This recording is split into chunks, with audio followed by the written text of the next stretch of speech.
अस्सलाम वालेकुम एवरीवन। सो ये जो है वो थर्ड पार्ट है डायबिटीज़ वाला, ठीक है, पैथोलॉजी। ठीक है, सबसे पहले हमारे पास हम लोगों ने वो कर लिए थे, ठीक है,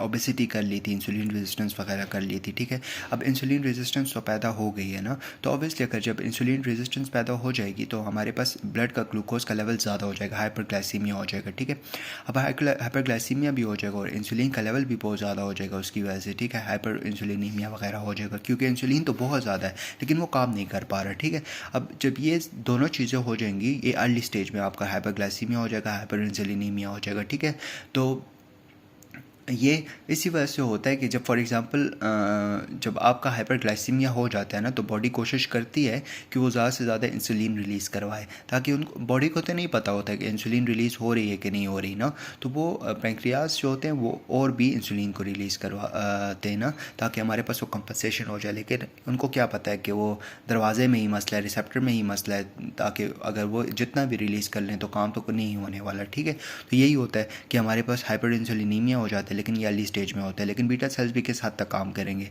एक वक्त आएगा जब वो जो होंगे वो डिस्ट्रक्शन, उनकी डिसफंक्शन शुरू हो जाएगी। ठीक है, तो बीटा सेल डिसफंक्शन हो जाएगी लेट स्टेज में। ठीक है, अब देखो बीटा सेल डिस्ट्रक्शन होती है, तो अब बीटा सेल की डिस्ट्रक्शन के कुछ वो होते हैं, मैकेनिज़म्स होते हैं। ठीक है, देखो या तो आपका फ्री फैटी एसिड का लेवल बहुत ज़्यादा हो गया, ठीक है, या तो आप ठीक है, या तो आप क्रोनिक हाइपरग्लाइसीमिया में हो। ठीक है, तो आपको बीटा सेल डिसफंक्शन हो सकता है। ठीक है,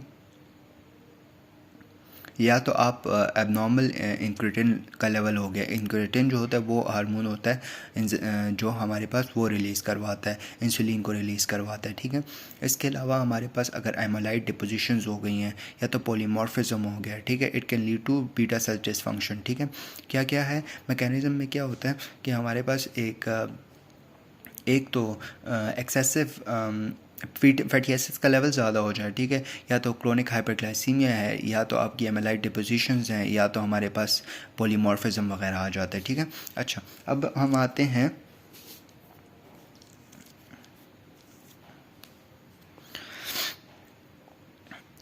मोनोजेनिक डायबिटीज़। ठीक है, अब मोनोजेनिक डायबिटीज़ जो है ना, ये बुक में जो है ना ज़रा एक पैराग्राफ लिखा हुआ है। ठीक है, लेकिन इसमें कोई ख़ास बातें नहीं है, जो इंपॉर्टेंट बातें होंगी वो कर लेंगे और बाकी को हम लोग स्किप कर लेंगे। ठीक है, अच्छा देखो मोनोजेनिक मतलब कि एक जीन में प्रॉब्लम है। ठीक है, सिंगल जीन म्यूटेशन हो गई है। ठीक है, अब ये सिंगल जीन म्यूटेशन जो होती है हमारे पास फेमिलियल भी हो सकती है और स्पोरैडिक भी हो सकती है। ठीक है, अब अगर स्पोरैडिक है और एज हमारे पास जो है वो 18 से 25 साल के बीच में हो रहा है, ठीक है, तो उसको आप कहते हो majority onset diabetes of young. ठीक है, जिसको आप मोडी भी कहते हो, majority onset diabetes of young, majority onset diabetes of young. ठीक है, अच्छा देखो ये तो हम लोगों ने कर लिया। ठीक है, तो इसमें क्या होता है, ये majority onset diabetes of young में कि हमारे पास इंसुलिन फॉर्मिंग डिफेक्ट होता है। तीन मैं आपको बता देता हूँ, उनमें 4 चीज़ें होती हैं मेनली। या तो इंसुलिन बनता नहीं है, ठीक है, या तो अगर वो बन भी गया है ना तो वो अपने रिसेप्टर के साथ बाइंड नहीं हो पाता। ठीक है, सही है, या तो अगर वो रिसेप्टर के साथ बाइंड भी हो गया है ना तो वो हमारे पास